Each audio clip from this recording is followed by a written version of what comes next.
It's Max Fun Drive.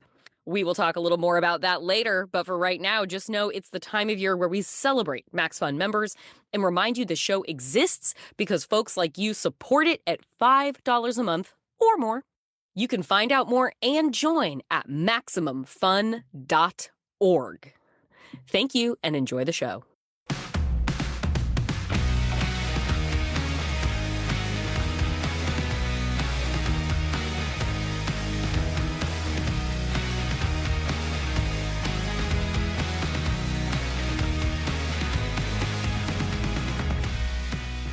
Welcome to Feeling Seen, the podcast about the movies that make us feel seen. My co-host today is an absolute legend. She's an undeniable triple threat, a comedian with over 3 decades in the game, a trailblazing Emmy-nominated actor, and a rad musician with 5 Grammy nominations. And an LGBTQ plus icon on top of all that. She is a part of the community. She is a defender of the community. She was out here in the 1990s, 1980s, 1990s in the wave of alt comedy that was pushing boundaries into new territory. She is of the crop of Sandra Bernhard. She had famously, in the lead up to her special, I'm the One That I Want, there is a preamble intro with 3 gay men standing outside the Warfield in San Francisco, proclaiming their love of only 3 things: ass, Judy Garland, and Margaret Cho. Margaret Cho continues to bless the world with her talent, and she is my co-host today. She is out on her stand-up tour, Live and Livid, and just released a new studio album, Lucky Gift, and guys, I really like it. It is a blend of sounds from the 60s and the 90s that leave you feeling elated, especially if you're gonna sit and listen to it in your car on a sunny day like I have been enjoying. Margaret joins Feeling Seen to talk about the album, performing stand-up comedy in the current state of the world, and takes a walk down memory lane. That's Penny Lane, in the 2000 comedy drama film Almost Famous from director Cameron Crowe. That's right, millennials, we are going down that rabbit hole, so let's dive in. You might know her from one or many of so many places, perhaps her titular podcast for a time, perhaps back in the 90s, the All-American Girl sitcom, the special Notorious C.H.O., the special I'm the One That I Want, the new album that has arrived, Lucky Gift, the tour I believe that she's currently on, Live and Livid, the movie Fire Island, directed by Andrew On. Margaret Cho, how else could I possibly summarize you for the people before we get started here today? Wow, that's so great. You got it all. Thank you. Thank you. You're currently touring Live and Livid. Yes. And your album, Lucky Gift, did come out this year. Yes. Let's start with the album. Tell me about Lucky Gift. Tell me about making a full-length album and where music sits for you in your sort of creative expression and your process as an artist. Well, I play music every day. It's a part of my life. It's a big part of my social life. It's always been, which has a lot to do actually with the film that I chose that made me feel seen. But also, I started as a musician. I was a child piano player. I was a child singer. My first shows were music, which were terrifying not rehearsals, but recitals that were like flying without a net, like so scary performances of classical music pieces. And so, I grew up in music, and this album, Lucky Gift, is a bunch of songs that I never released and a bunch of songs that were newer that I wanted to put out. And so a lot of them kind of came together in 2014, a long time ago, with Roger Rocha of Four Non Blondes. He's somebody that I collaborated with and worked with for a long time. And then some newer songs that I wrote myself as alongside Garrison Starr, who produced the record, half of the record. Mm-hmm. So it's for me, it's like, I have all these songs, I got to put them out. But I play music, I sing, I play guitar. I play everything a little bit, but I play guitar probably most.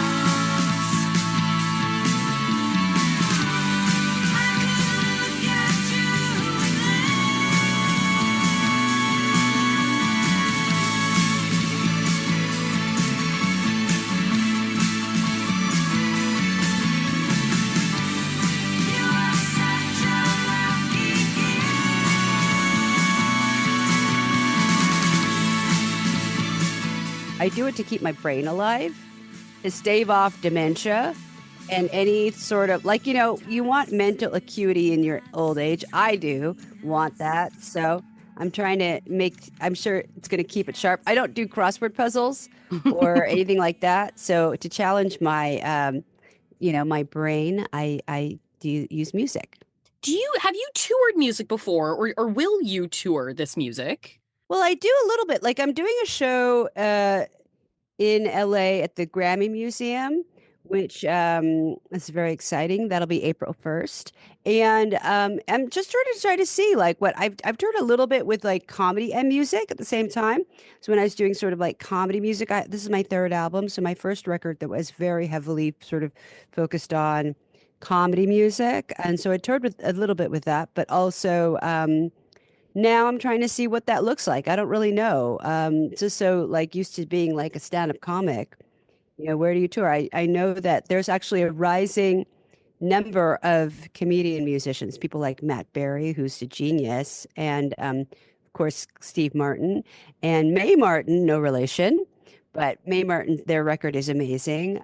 Trixie Mattel out there for Oh us. God, I love Trixie. Trixie's a good friend. Trixie's offered to be in my band as well to play along. Let's get this raconteur of comedy queers in here. Yeah, that would be great. So we'll see exactly what that turns into. I don't really know, but for now, I have a show at the Grammy Museum. I do shows at Largo monthly, which always turns into a music show. So we'll see. As you said, music being a heavy through line in your life and music being integral to the character that you chose for this conversation, please tell us the movie and the character pick that you have brought for discussion today. The movie is Almost Famous, and my character is Penny Lane, who is not a musician, but as important as any musician on the stage there. She is the music in a lot of ways. She represents the music. She is the Band-Aid. Don't call her a groupie. She's the Band-Aid. No, who are you with? What band? Oh, I'm here to interview Black Sabbath. I'm a journalist. I'm not a, You're not a what?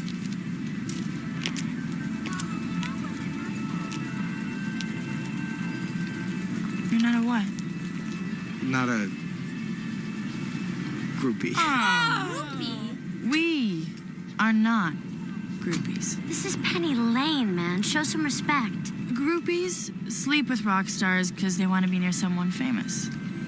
We're here because of the music. We are Band-Aids. She used to run a school for Band-Aids. We don't have intercourse with these guys. We support the music.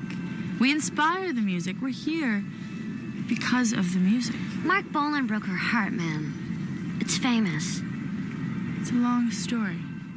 Now, when this came out, I was, I think, 15. I think this was 2000. This was one of those movies.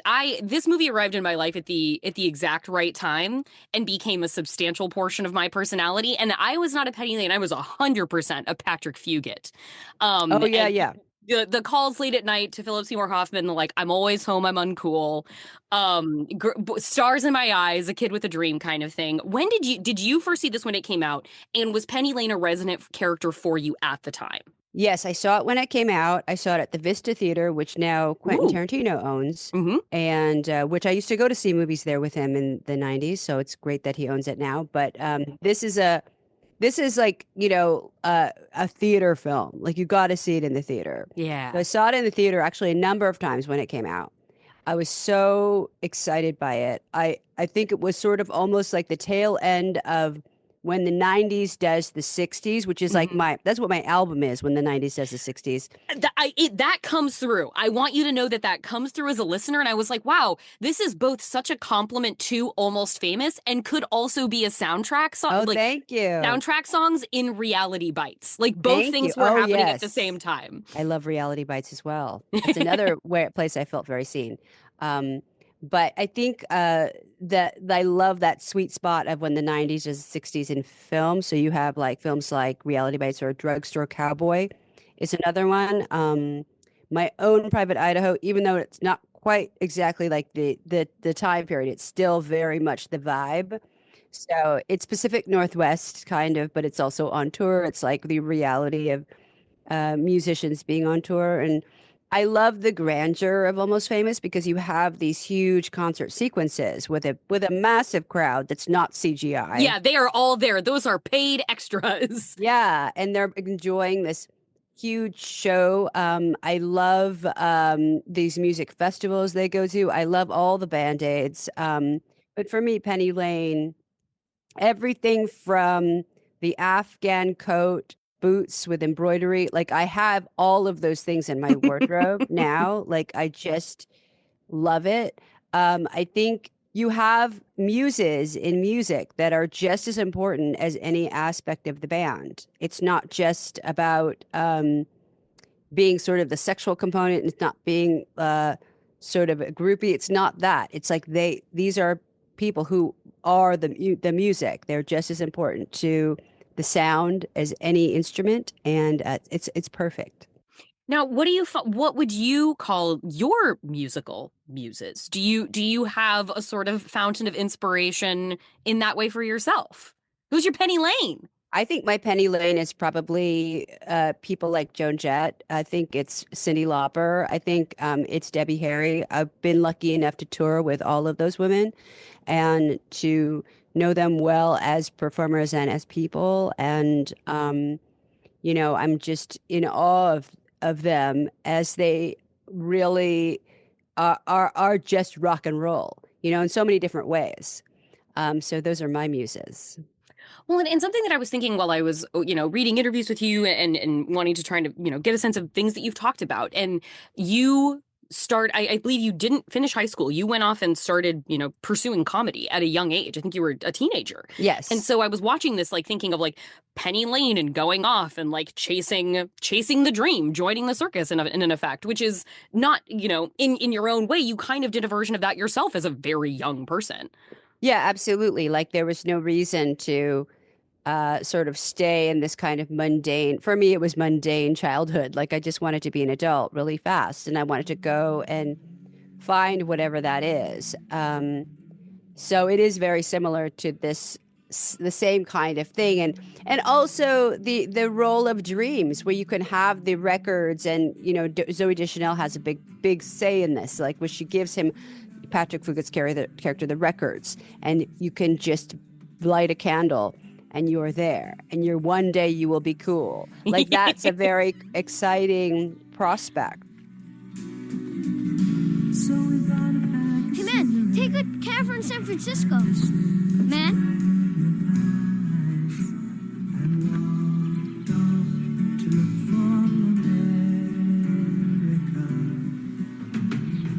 One day, you'll be cool. Look under your bed. It'll set you free.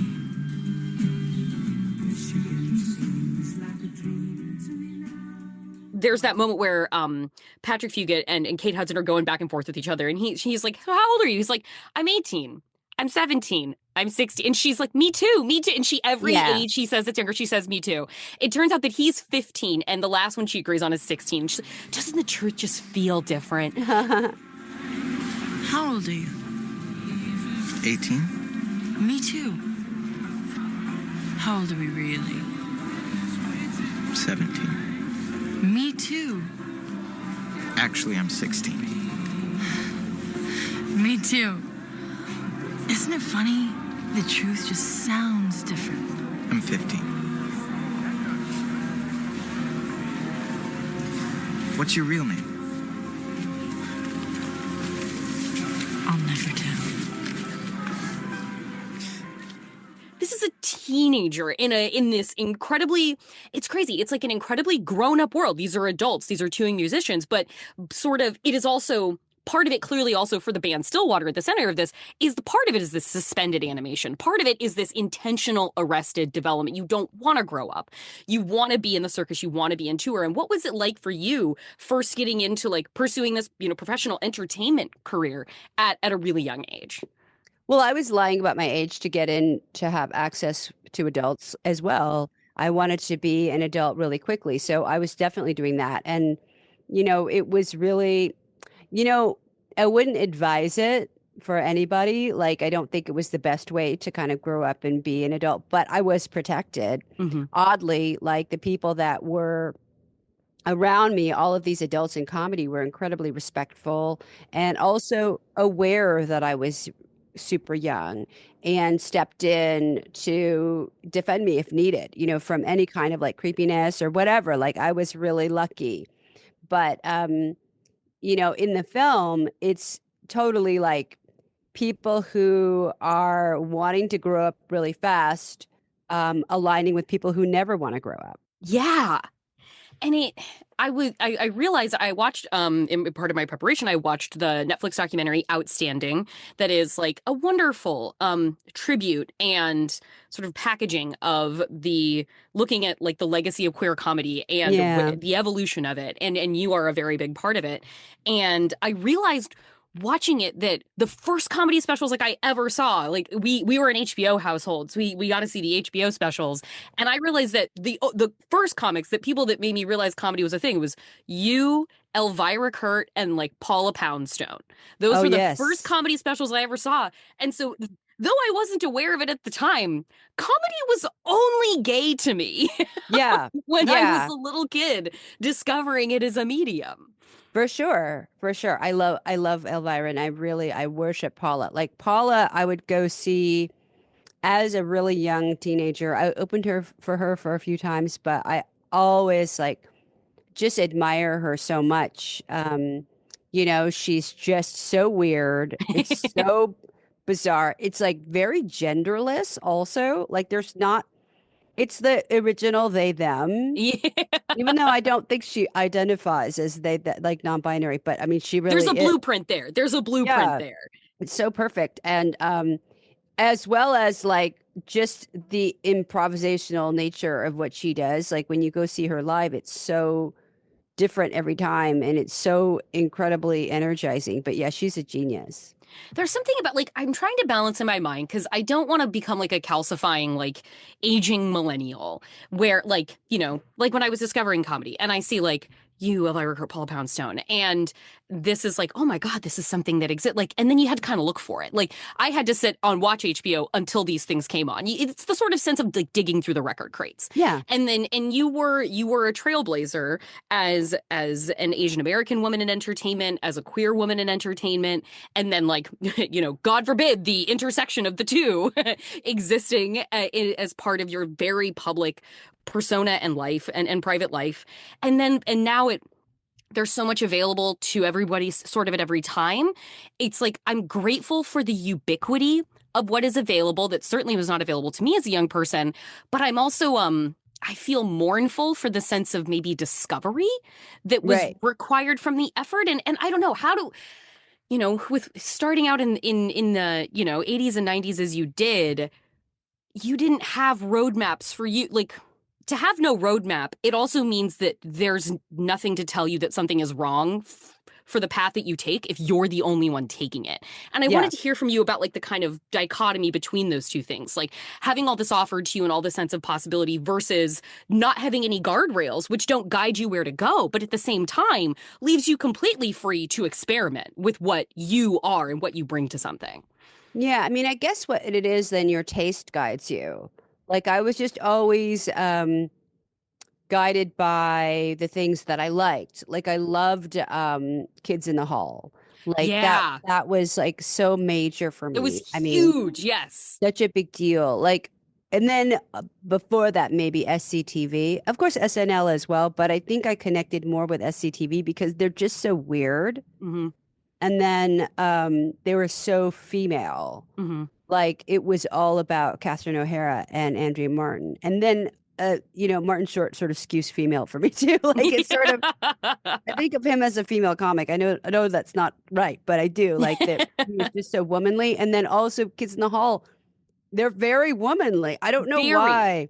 I think that they're females in comedy. Like, and then later on I became very close with Scott Thompson, and that sort of aligned me more with like queer comedy. So I was seeing people like him and Leah Delaria, and of course the incredible Sandra Bernhard, who I really, really connected with. And she's also my connection to rock and roll as well, because she just is an incredible singer and rock star in her own right. So, she knows I'm a Bernardologist, and I will bore her. A foremost Bernardologist. I'm the world's leading and most eminent Bernardologist, and so every time I'm with her, like I always remind her about. Let's talk about your second book, Love, Love, Love. Like I'm like really very very excited about her body of work and all the things that she's done, but. So the guardrails for me were just like my relationships and kind of the world that I was kind of put into. So which is like more queer comedy, which a lot of it is outlined in Outstanding. Um, and variety performance, whether that was like not just comedy, but like outside of it, whether that's music and also burlesque and things like that. A thing that I kept thinking while watching Outstanding was, and having Almost Famous in my mind was because of the a sort of underground nature of queer comedy in the sense of like variety shows that could be played together, like these sort of the way that there was the human rights comedy showcase that happened at I think the Hollywood Bowl with Richard Pryor was like, as Lily Tomlin discusses it was for gay rights, it was for queer rights, like it was packaged as human rights, but there was this like subcutaneous truth to it that this was for the queer community. And I kept thinking when I was watching Outstanding how the packaging of this movement, particularly in the 80s and the 90s, around Sandra Bernhard, it felt like rock and roll. Like more so than the other eras that were zoomed in on, which it not calibrating it as greater or less than anything, but like it felt like that sense of rock and roll. And I could imagine like the feeling of touring with those comics, feeling like being in the bus with Stillwater in Almost Famous. Yeah, there is that camaraderie. There is that sort of like excitement, and then these shows being so huge. Whenever I tour with like rock bands, like to me, it's a different vibe too. Like it feels like there's just it's so large. Like I'm touring with like Cyndi Lauper, it's like such a huge big deal. But then sometimes there's like mishaps. One time at Red Rocks, which I think is a really hard venue to play because there's no oxygen. Yeah, you're that like makes Colorado, sense. and you're like it's like at 10,000 feet. So you have oxygen tanks right by the readies in case anybody like has like an episode.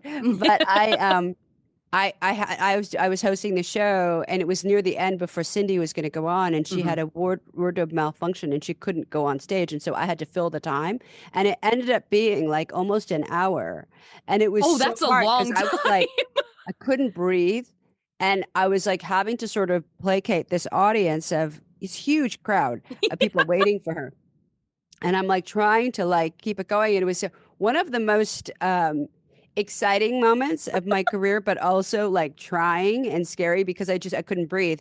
And I was like waiting for her and like also trying to keep everybody settled. It was really funny, but all ended up being great. And of course, she's always phenomenal whenever I think 'cause she's on her sort of final tour. That's what she says right now. Right. So she's in her goodbye tour, which is a shame because she is one of the true great live performers.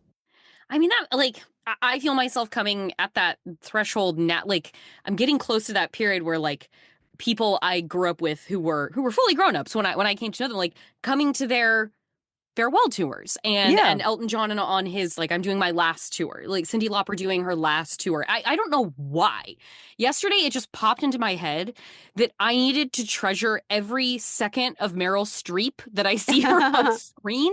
I don't know if it'll be her last film though. I think that she's going to go for a while. Oh yeah, and I was like I think Meryl Streep will expire in repose on a film set. Like I believe so. that. I hope so. I hope she does like keep going till the very very very end. But I was suddenly just like aware that she is getting old, like so much older, and was like, there are so fewer ahead of us than there are behind. And right, like that notion, we talk about it every now and again on the show of like the aging with the things that you love. And watching Almost Famous now, I was I am about the age now that Frances McDormand was when she's playing the mom in Almost Famous. Yeah. And I am connecting so hard with the mom character now when I watch Almost Famous. And I was Patrick Fugit when I started watching this movie. We're all Patrick Fugit. In a way, we are all Patrick Fugit.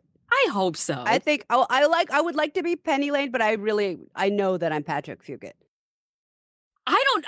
You also are, like, Stillwater is, like, not the Stones, but, like, you're also the rock star. Like, how is that, like, feeling, like, identifying with tell me about, like, the amalgamation of identifying with the Penny Lane, but, like, knowing you're a Patrick Fugit in your core, but then being Stillwater. Yeah, I think it's great.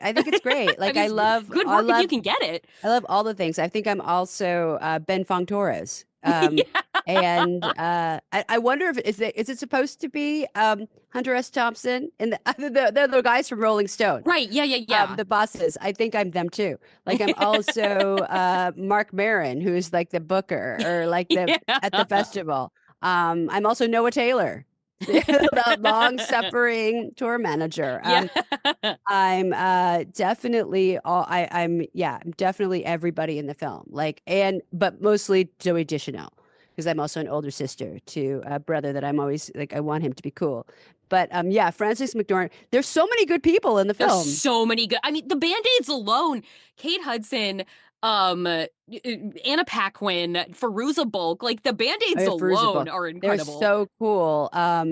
As Bijou Phillips. Oh, Bijou Phillips, absolutely. And like everybody in the band too, like, is so great. They're I don't know, every part of the film I really love. Also music supervised by Nancy Wilson from Heart. Who really did such a great job with all of the soundtrack. Like, she just was so smart about bringing it. Like, one of my favorite Beach Boys songs, Feel Flows, is in there when they're going to the Riot House for the first time. You hear that. But yeah, some of the greatest musical cues, of course, Tiny Dancer. So she was really great at bringing in 60s like nostalgia, but for the deep cuts that we don't necessarily don't necessarily get played. So I love her for that.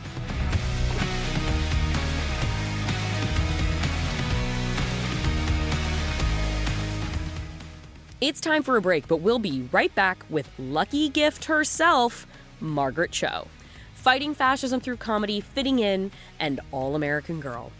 But first, I want to talk to you about the Max Fun Drive and bonus content.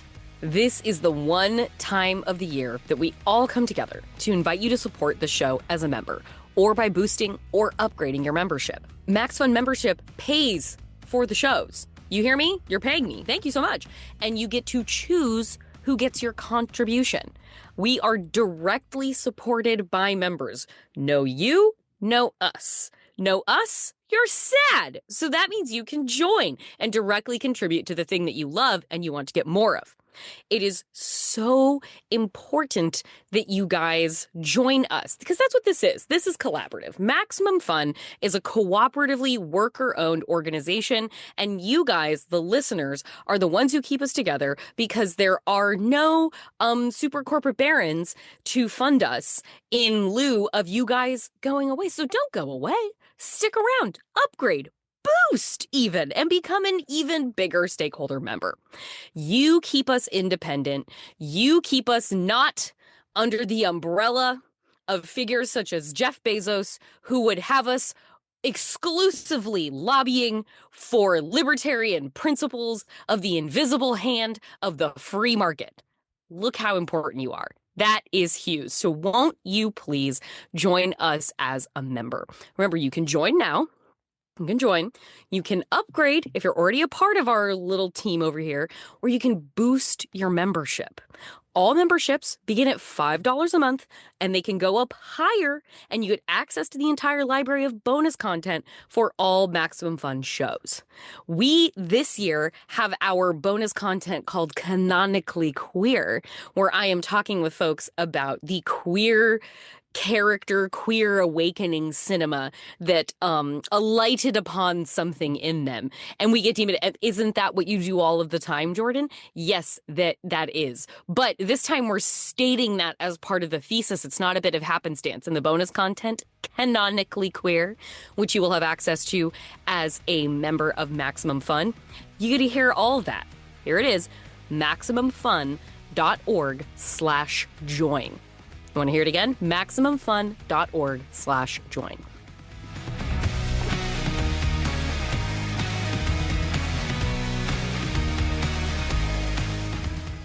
Have you come up against, obviously, like I would imagine in the way you've talked about working with All American Girl, there was a needing to tailor you as a person and a presence to like fit what network executives deemed to be like a sitcom bankable star. But like in your stand-up comedy, which is bawdy and transgressive and queer, and there's blue humor, like was safety ever in that way a part of your calculus as a stand-up performer? Or like when did you realize that wasn't going to be part of your career as a stand-up performer?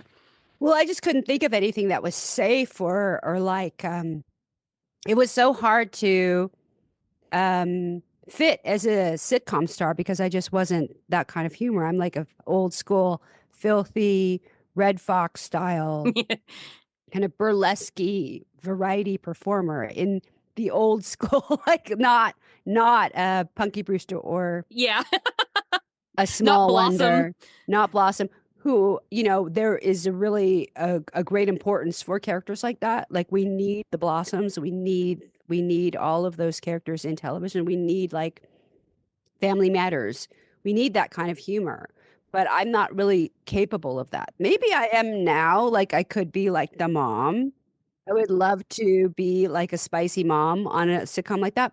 But I think back then, I just didn't know how to be that. Just because I really was like Red Fox and Sanford and Son. Like I still think, oh, that's actually what I should have had a junkyard. That sounds like a conceit on its own. That sounds like a pitch of its own. Like, it's just like, to me, it's like, oh, that would have been the more appropriate choice. But because of my age and what they were looking for at the time in the early 90s, they wanted a family show, which I wish I had been more like knowledgeable about my own worth and also understood better, like how some things don't fit and it's okay that they don't fit. Because I was trying so desperately to fit into a world that I just didn't belong to. Yeah, look, really, it sounds like so hard. It came very much at the cost of your health for a period of time. Yeah, like I was trying to be thin in order to fit in this ideal of like television, and then I almost died from kidney failure. So it's like, you know, your body knows what you should be doing. Like I wasn't doing right by myself, but it takes a lifetime to really understand, you know. It was back then too, like we just didn't have any images of Asian Americans in television. So there was just such a pressure to do something authentically when really just because I'm in it means it's authentic. There's no pressure to like actually make it more authentic. It's just that I exist is the authenticity. I wanted to hear about Live and Livid. How is this show? Like what is sort of your muse of comedy at this point for this show? You've toured so much, so many album specials. What is Live and Livid for you? It's really Bill Hicks. Like I've been going back and listening to Bill Hicks extensively, and you know, he's talking about so much of what's you know, political conservatism. He's talking about guns. He's talking about Billy Ray Cyrus in, you know, like all of these things which are so relevant, but it's from 30 years ago. And it's just so politically like on fire. It's so angry. And like for me, it's exactly what needs to happen. What needs to happen is we can oust the oligarchy by making fun of them because that's the one thing they can't afford, jokes at their expense. Mm-hmm, mm-hmm. They cannot afford it. And so when you can keep on barreling that point into them, like, because they want, I think Trump and Musk want to be funny so bad. They want to be funny so bad and they can't. That's the one thing they cannot do. And when you make fun of them, it's the thing they hate the most. It will be the thing that drives them out. Elon Musk addled on something. It was sunglasses indoors shouting legalized comedy to like a conservative conference. I was like, I think this is one of the most chilling things I've ever seen. It's so chilling, and it's so sad, because if he really wants us to, we will come. We are all starting to come for him, and that's just so, important to not let up. So that's what the show is just like really I'm trying to see if I can get executed by doing comedy. Like I'm trying to see it's vital that we learn if that's on the table. That's for sure. Like I'm trying to see if I can make these jokes that are just so raw and so scary to them, like just so like come after every aspect of them, like that I hate. Like I think maybe I will. And if I am executed, I prefer firing squad, because then I'll get to smoke a cigarette. Which I haven't smoked one for about 9 years. I would really love to. I hope you're entitled to your last rites. I hope you're entitled to your last rites. You get a blindfold. It's actually kind of cute, like whatever. But it's like, the jokes are like, I'm just trying to make fun of this administration mercilessly of everything I have. So I think all of us have to figure out what weapon you're going to use to fight off fascism. Mine happens to be comedy, so I'm forging that weapon and putting it in the armory every day. There's like more jokes, and so that's what the show is. Having come up like been on like catalyze like a great run in the 1990s, and again watching Outstanding, it does this, there's this kind of format of focusing on like a sort of trailblazer in each decade that really pushed the needle. And when it gets to the 90s, you can feel the buildup, and it's like, oh, we're in the it's about to and then it like settles on you. It's like, and then there was Margaret Cho, and they're obviously like in the era of like, there's the tragic part in the documentary where it's like there's this explosion in the late 1970s, and it feels like there is this kind of like more of like a lavender wave that's happening, and then there's AIDS. And then AIDS puts a stigma on this community that rolls things back to like what feels like a pre-code, like a during code kind of repressive regime. It was in the Reagan administration. And then like in the 90s, I feel like it's a punk. It's sort of popularly considered like a punk time, a radical time, a time of independent cinema, a time of new queer cinema, a time of black cinema burgeoning. And but with what you were up against at that time, do you feel like this is sort of a remix of the sort of repressive rhetoric of that era for those who were not old enough to remember it as keenly? Or does this feel like something different now? Like you said, like what feels like a level of desperation and vitriol that could only come from a most desperate last grasp on power before it is ripped from the hands of a more conservative and puritanical ruling class. Yeah. I mean, what I always have to remind people that like people who are really upset right now about what's happening, we have been through worse. I mean, the 80s was worse because we had the same homophobic vitriol coming at us, but we also had a pandemic that was killing us by the millions. So there were worse situations going on. And the fact is that we have so much more unity now. We have so much more, what technology has helped us greatly. We have so much more evidence that we can present. And we have so much culture to present as well, that it's like really, really important to remember we've been through this, we've overcome this, and we've come out winning, and we will thrive through this, but we have to really fight.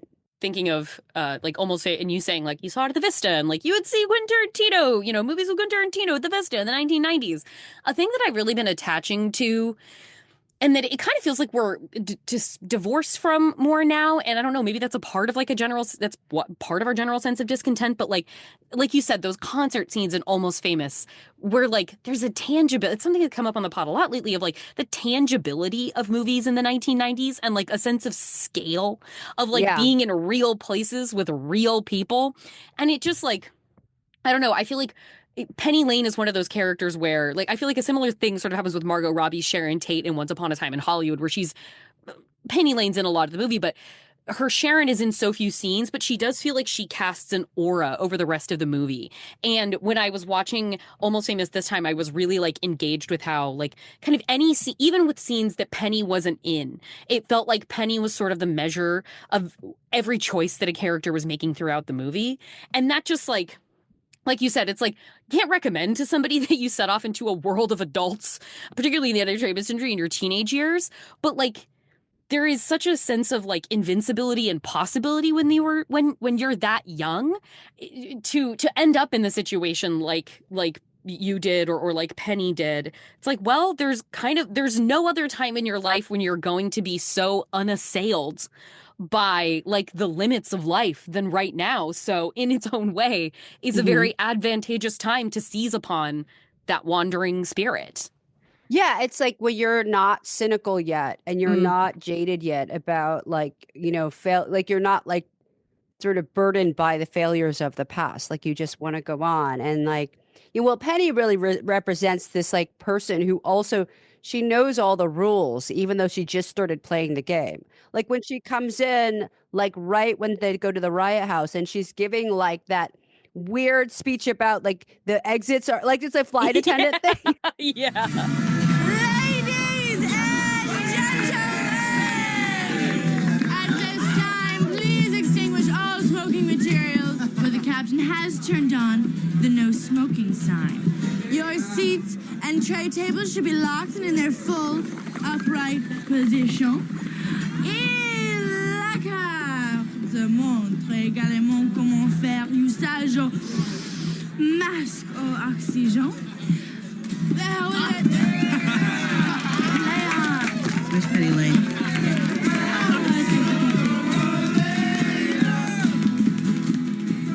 And it's just like so genius because it's like, here's somebody who already sort of mastered society at a young age, you know, and kind of like, and Patrick Fugit's like, I don't even know like how to be a passenger. And here's somebody who is like literally the flight attendant. So It's you so have true.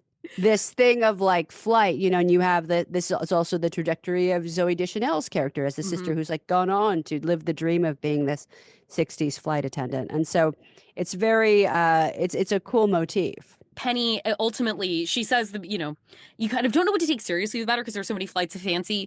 And Patrick, at one point, he's kind of frustrated. He's like, I thought we were going to Morocco. And he's like, but there was never a Morocco. But the movie ends with Penny at the airline counter, like buying her ticket to Morocco. And it feels kind of like her moment of true sort of realization and a sense of follow through on something that she wants to do for herself. And I wondered if like, did you have like an equivalent moment of your like my punching my ticket to Morocco where like I have like the people influencing me around me, but I have come to the realization that I am a singular entity with no pathway in front of me. And was there like an awareness of like, and I now set out to be the first Margaret Cho that there's ever been because I can't paint myself onto anybody else on a one-to-one level? I think so. I mean, I think like for me, it was moving to Los Angeles to really pursue comedy because I thought that, you know, when I was really young, I'll just be like an open mic like person and I'll just host shows on the weekend. And, you know, because there was a lot of comedians in San Francisco who just sort of had these very like regular lives, but they would do like shows and they would host when the big headliners would come in on the weekend. And I thought, oh, that's what I'll do. I never thought that my career would progress to the place that it has, which is really amazing. But I moved to LA like kind of like hesitantly when I was still a teenager because Janeane Garofalo from Reality Bites forced me to.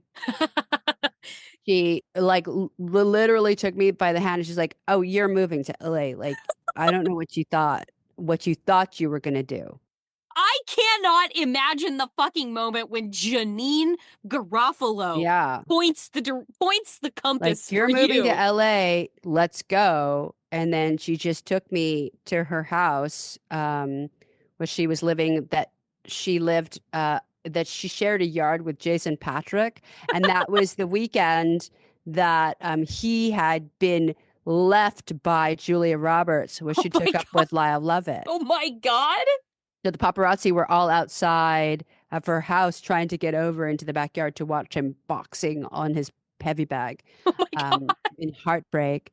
But yeah, it was such a insane time. But yeah, that's probably the moment where it was like, okay, it's now or never. Let's go. Let's do this. I mean, that's the most now or never kind of moment I am. That's cinematic. It's so cinematic. I think she's still she's sort of a magical kind of person, but she's very cinematic as a being. Wow. Well, I don't think I can do better than that as like the watershed moment, as like we're coming right to the end of the time, but I can't capitalize on anything else to go out better than that. I just want to say thank you so much for your time, Margaret. I so appreciate you being here with me today. Thank you. And I would be remiss if I didn't say also just thank you for you and your life and your career, and that is still marching forward, that you are relentless in capitalizing on all that you have gathered to disseminate it, to put the hand back and out as you move up. And just thank you for that. You are a treasure to the greater community, but to the queers especially. Oh, thank you so much. That's wonderful. Thank you.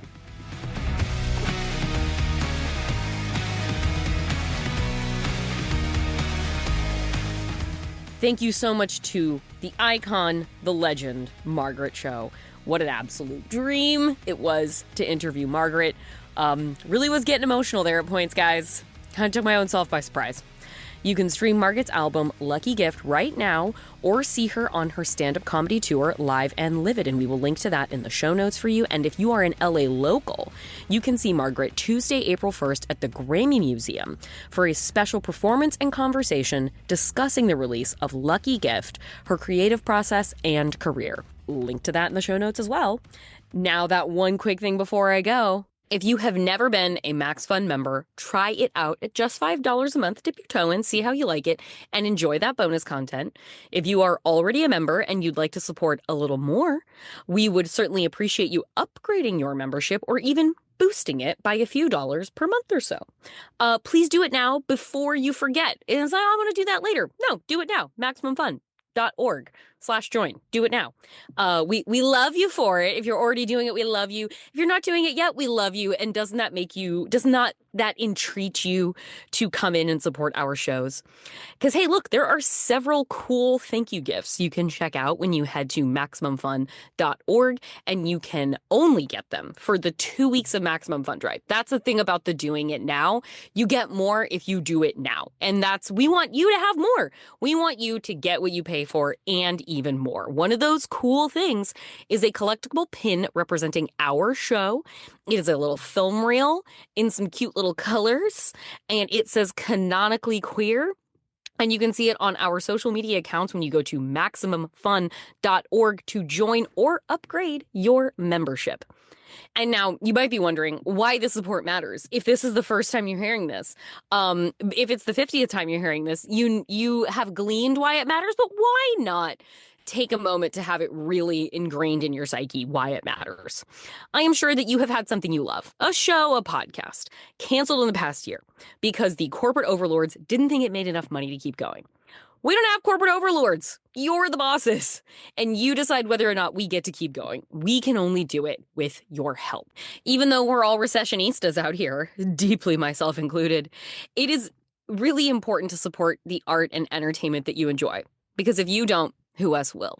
You know, Netflix is going to keep giving the Russos hundreds of millions of dollars to make movies like The Electric State. I'll let you guys Google the reviews on that one. But for folks like us out here creating independently, we need people to show up. It's really a direct, like, you hand over your dollars, we hand you something back in return. There's not a middleman. We get to do our part for that here on Maximum Fun, here at Feeling Seen, in a way that I'm super privileged to get to do. We get to talk to these artists, and we get to tell you about the things that they're making, and we get to guide you to really cool movies or books or podcasts that people are putting so many hours of labor into so that you can enjoy them and you can learn and grow and evolve your point of view through taking in the points of view of so many more new and different and interesting people. That is so cool to be able to do that when the consolidation of big media has left people with fewer and fewer really truly distinct points of view. TikTokers are calling themselves journalists when they're not. And we are out here, fighting tooth and nail every day to get really good stuff filled with a lot of passion, because that's really the reason we do it for. You give us your dollars. We are grateful for that. And that supports these passion projects that we get to do. And as everyone, I think, could attest, it's the things that you can put your heart and soul into that really you can draw the most out of, and others can draw from the most as well, because they feel the effort and energy and love that went into it. And that's what we're doing here. That's what Feeling Seen is. And you guys are the people that make the difference of allowing us to keep doing that episode in and out, day in and day out, episode in and episode out. So please, if you can, we love you. MaximumFun.org/join. Join, upgrade, or boost. And we will see you out here on these airwaves. And that's our show. You can keep up with us wherever you get your podcasts. You can follow this podcast by smashing that follow button wherever you listen to get every new episode in your feed as soon as it drops. You can follow us to find out more of what we're up to on Instagram at Feeling Seen Pod. We are also on Blue Sky, me and the show as well. You can search Feeling Seen or me, JORCRU, and I'm also still out there in those minds on Twitter. Our theme music is by Andrew Epen. This show is produced by Danielle Huesius. Our senior producers are Kevin Ferguson and Laura Swisher. And this is a production of Maximum Fun. Happy Max Fun Drive, everyone!